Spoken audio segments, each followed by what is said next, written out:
Let's brainwash the children and turn them against guns. Al Garza discussing border watch groups vanishing. Brumel Alt is here with his latest book, Who Lost America? And Mark Morano, global warming expert. You don't want to miss it. Welcome back here to the PM show with the one and only Fred Dryer. Thank you so much, Michael Horn. The subject here this afternoon is oil, drilling, and what we want to do here is to continue on this heady plateau. And we have a soundbite here from Senator Chu. Oh, this is the Energy Secretary, right? Energy Secretary Chu, right? Yeah, this is Senator Lee talking to Secretary Chu. Well, this is him backpedaling from a statement he made in 2008 that we need to make sure that gas prices go higher. He wanted $5 gas, and he's going to get that. Yeah, it looks like he made that happen. Number two, Thomas. Are you saying that you no longer share the view that we need to figure out how to boost gasoline prices in America? I no longer share that view. You did then, but you don't now. When I became Secretary of Energy, I represented the U.S. government, and I think that right now, in this economic, very slow but return, that we need to have these prices could affect the comeback of our economy, and we're very worried about that. And so, of course, we don't want the price of gasoline to go up. We want it to go down. Well, exactly correct. As I said before, this is the pernicious peddler. This is our energy secretary. Politics. This is the commie terrorist, homegrown America hater.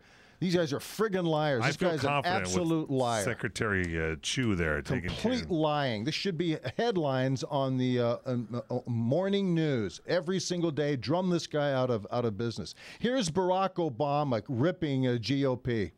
They dismiss solar power. They make jokes about biofuels. They were against raising fuel standards. I guess they like gas guzzlers. Yes, we do. They think that's good for our future. It is. We're trying to move towards the future. They want to be stuck in the past. And we've heard this kind of thinking before. Let me tell you something. Okay. If some of these folks were around when Columbus set sail, we're not though. They must have been founding members of the Flat Earth Society. They would not have believed that the world was round. And if Obama was around when the Wright brothers were out there, they'd be grounded and we'd never have a plane. If you don't really need to be that smart to really listen to a liar. This guy is a liar. He's stuck. He's trying to serve the base, which is like about 22% of America. 22% of America wants something for nothing. They want your job. They want your money. They want the collapse. They want the government to give them everything. And that's the base. That's the base of this pernicious politic.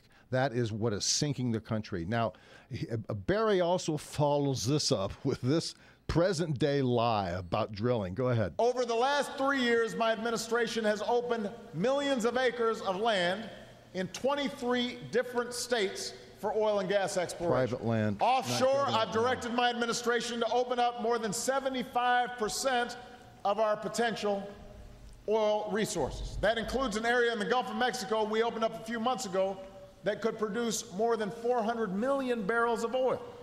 So do not tell me that we're not drilling.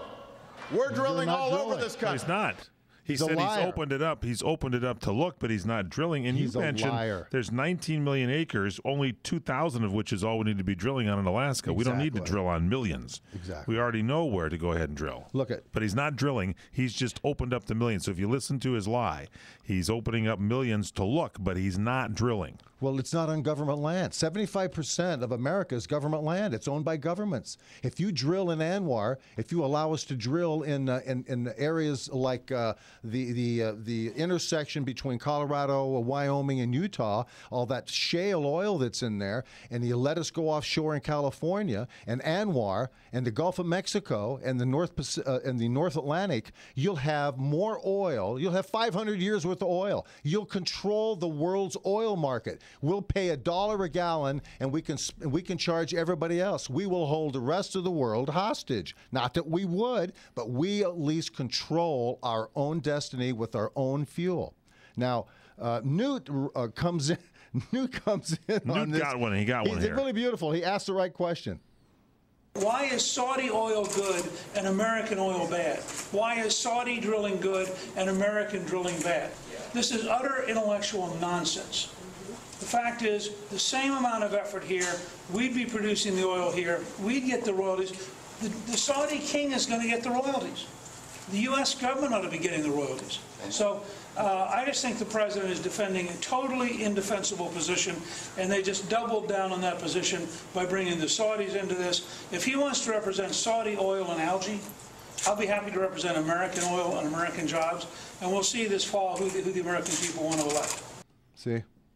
That's common sense. Barack Obama is representing Saudi oil and algae. And algae, yeah. And I can't wait. I can't wait to get the sale distribution. The sale, SAIL, distribution for automobiles in California. That'd be great. You're going to put a sale on every car now because we don't have any gasoline to run it. You know? That's right. So, you know, folks, look. That's because we're part of the Flat Earth Society. Yeah, of course. Well, it's we don't believe sense. in automobiles. You ever look around and see the traffic jam? See how many of us are in the Flat Earth Society believing in automobiles? There's a lot of people out there driving those cars. I want to drive my Chevy. It's got 600 horsepower. I want to drive it. Well, I want to drive it. I want to go real fast with it. No, you got to take that in and put that battery. But I don't want a battery. Nobody wants a battery car. Nobody wants a sail on their car. I don't want a sun dish on my car. I wouldn't mind a battery car if it went like 500 miles to the gallon and I could drive it from L.A. to San Francisco without it stopping after 35 miles and having to recharge overnight, which is what happens to those electric cars now. Well, the battery costs $250,000. They had an electric car. GE made them, or General Motors made them, and then the government recalled them all and destroyed them. And now they're making them again. It's like, what we learned before that they were worthless, and so they recalled them and went with hybrid, and so that was new technology. Now we got to get rid of all that, and Barack Obama says we got to go back to batteries. Well, let's see Barack drive around maybe you should just get a golf cart and drive around Washington, D.C. That's saving energy, but you can't go on the open highway with a golf cart. Skateboards. That's the future of America. Skateboards? Skateboards. Yeah, but you can't grab on an automobile and go for a ride. Well, on a windy day, there's no traffic. Is that what it is? Okay. If you have a sail on your car, you need wind, baby. I like to talk oil. So do I. I like it. I like oil. I like J. Paul Getty. Can look for new sources of energy while we still use the basic building block of the world, which is oil. Yeah, I don't disagree with that, but don't tell me we got to get rid of oil, the carbon footprint. That's another lie we get into one of these days. But we have a couple of things. We've got to talk about the NFL, what's happening. Oh, there's some things going on in the NFL. Some very interesting things going on in the NFL you may or may not know about, including the muscle flexing by the commissioner, Roger Goodell. But we'll get into that when we come back, folks. PM Show with Fred Dryer on CRN, 41 past the hour.